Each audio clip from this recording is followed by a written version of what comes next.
Hello, Sebastian Nilik here of Red Hot Bandits. Today we'll talk about our upcoming game, Buccaneer Heroes. It's a print and play game set in the golden age of piracy, and it should come out in December of this year. It's a game that's played using at least one die, ideally 10 dice. And what you get when you buy the game, you will receive all of what you see here, except for these pouches, of course. I'm playing this game on Tabletopia, so I'm using these pouches to recreate what you would normally be doing with a pen or a pencil. But what you basically have to do is you print these two game sheets, the captain's log and the achievement sheet. You have a separate PDF file that has a variety of events. You have global events that must be overcome by all players, and you have chance events that can be initiated by individual players. The game is quite simple. You have 8 seasons, and each season has 3 rounds, so that's 24 rounds. Each season has its own wind direction, and in each round you roll 3 dice. One of the dice determines the amount of moves that you will have, so it has to be a dedicated die, either a different color or the die that lands furthest left. Whereas the other 2 dice determine how much loot you can grab and which faction you can attack. So let's say we rolled 4, 5, 3. Let's say I ended the previous round on this tile here.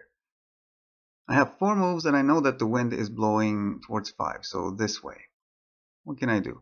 Well, I can go here, 1, 2, 3, 4. I can go like this, 1, 2, 3, 4. There is no wind penalty when sailing against the wind, but there's an alternate game mode that allows that.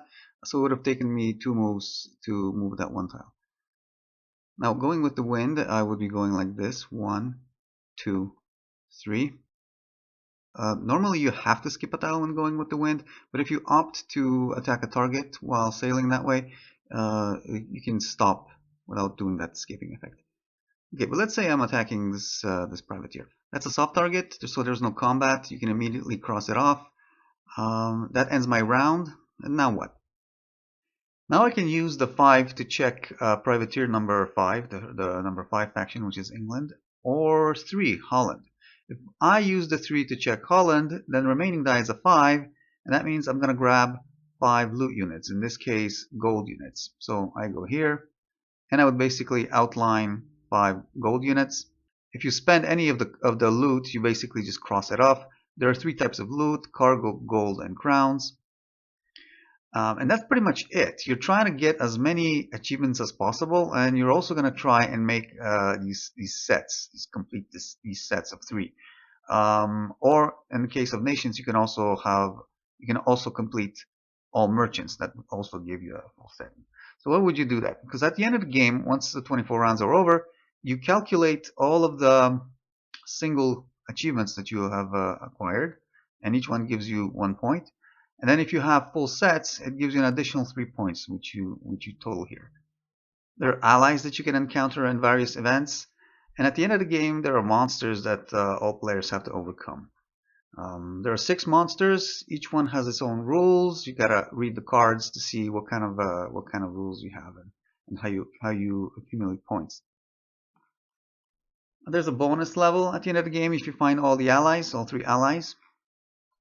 There's quite a bit of stuff that you can do in Buccaneer Heroes. There's a reputation system, 2 reputations, good and bad. If you have 2 reputation units like that in the column, you unlock an ability. In the case of bad, you unlock the ability to reroll attacks. And in the case of good reputation, you unlock the ability to roll the 3 round dice. Every player starts with 1 attack die, and you can unlock more attack dice by hiring pirates in pirate dens and buying cannons in any port. You can also increase your endurance to help prevent sinking. You can upgrade your ship. Ship upgrades give you various abilities similar to specialists. There are different types of relics. Relics change the way you play the game a bit. For example, if you have all 3 pieces of the master coin, instead of having just 6 pirate dens like you see here, every port would basically allow you to use your pirate crowns because you would unlock pirate dens in every settlement. There are buried treasures. You need both map pieces to be able to go claim a particular treasure. Pirates give treasure map pieces. You can do missions. There are treasure ships. There are things in a game that are unique. So if somebody claims buried treasure, then they have to inform all the players that this particular treasure has been claimed, and then everybody marks it off their map. There are mystic sites with magical properties. You can also buy intel in pirate dens, or a variety of events give you also intel. So when you acquire some intel on a particular location, you can then go claim that particular mystic site. Like I said before, global events happen every 3 rounds. They look like this. You can gain some things automatically with the green check marks. The orange check marks have a condition, and you can gain gold, reputation, missions. Some events have ports being attacked, and once the port has been attacked, then it becomes off limits for everybody. You can only visit a settlement that's been attacked for trading if you have a negotiator, but you can't attack it again. The events get progressively harder and more complicated. Season 6, 7, and 8, they become basically mini games. Your allies that you meet throughout the game affect some of the points, some of the attacks that you can perform in the events. Chance events, on the other hand, are individual. So a player can initiate a chance event by sailing onto a shallow tile, like this one. And the way you do that is you have to sail onto it by sailing upwind. So if I'm here and the wind is blowing towards 1, I would have to basically move like this, go with the wind like that, and like that. Or I can just have a pilot in my crew and I can access shallow tiles from any direction. And all the chance events are unique as well. They have various scenarios, various stories. You meet characters. You can meet interesting people. There's combat. There's enemies. It's a narrative-driven game, but there you have quite a bit of control of how much narrative you want to experience in the game. Global events happen every 3 rounds, but if you want more narratives, more stories, more adventure, you can always visit more shallow tiles. The bonus level Siren Island is unlocked when somebody has all 3 allies. So let's say you're playing with 6 players and one of the players has all the allies. So what happens then? Well, the player who has all allies immediately gains the rewards from Siren Island, whereas the other players who don't, they have to reach the island using 3 dice rolls. And it appears on one of these action tiles. These action tiles are actually used for a variety of things. Treasure ships, Siren Island. You can use them to teleport if you have a specific relic. There's combat. There are soft targets in the game and there are hard targets in the game. Soft targets are merchants and privateers. So you basically land on them and you grab the loot and and check an achievement like I did in the beginning of this video. Whereas hard targets, you have to fight them. There's a legend here that shows which of the targets are hard targets. All the settlements, so cities, towns, and villages, you have to roll dice to defeat them. Pirates also roll dice, and they get progressively harder as the seasons go by. You have treasure ships. So combat works as follows. We're using a system called ranked dice combat. I don't know if we're the first game to have implemented such a thing, but if we are, then hooray for us. And it works as follows. You roll all your dice. If you don't like your dice now, you can re-roll them if you have bad reputation re-roll before seeing your opponent's roll. So let's say I'm happy with this. Now I roll my opponent's. The game is best played with 10 dice, but you can play the game with 1 die. We have like an extra game sheet that you have to use and track your rolls. Okay, so this is the opponent's die. Now I rank my dice from highest to lowest. So my highest is a 6, and his highest is a 5. So my 6 wins against one of his 5s. I eliminate the die. My second highest is a 5, and his is also a 5, so nothing happens here.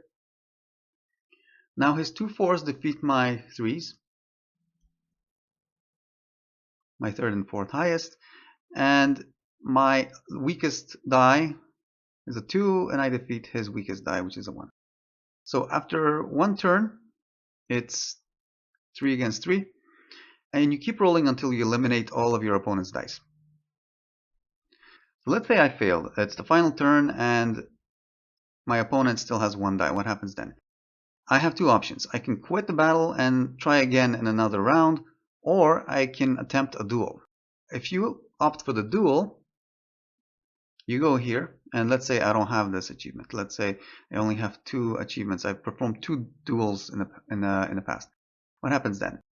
As soon as I've decided to opt for the duel, I get an achievement, and this achievement also unlocks a duel die. So I had 2 dual dice, and now I'm gonna have 3 for this particular battle. You immediately use the unlocked die in the battle that you're in right now. So we go back to our duel, to our fight, and you roll all of your 3 dual dice. This is completely different from the attack dice that I showed before. It's completely independent. So you're rolling different dice. So I rolled this, and if you still have bad reputation rerolls, you can use them now. But anyway, you scrap your weakest dice. So my 5 was the highest.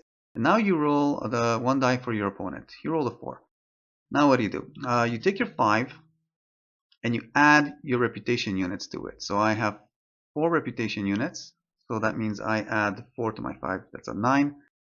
And now you take your opponent's number, which is a 4, and you add the season we're in. So we're in season 2.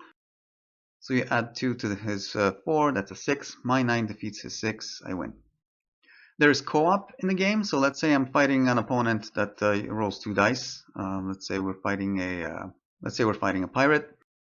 And this is the beginning of the game. I only have 1 die. What do? If you're playing with other players, you can ask them to lend you their dice. So let's say they have another player has 2 dice, and you have only 1.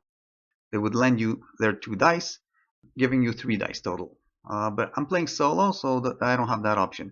My only option is to use NPCs. And I would use, for example, 2 NPCs here. Each NPC only gives me 1 die. So that forms a team of 3. So me and 2 NPCs. And then you roll basically all of your dice.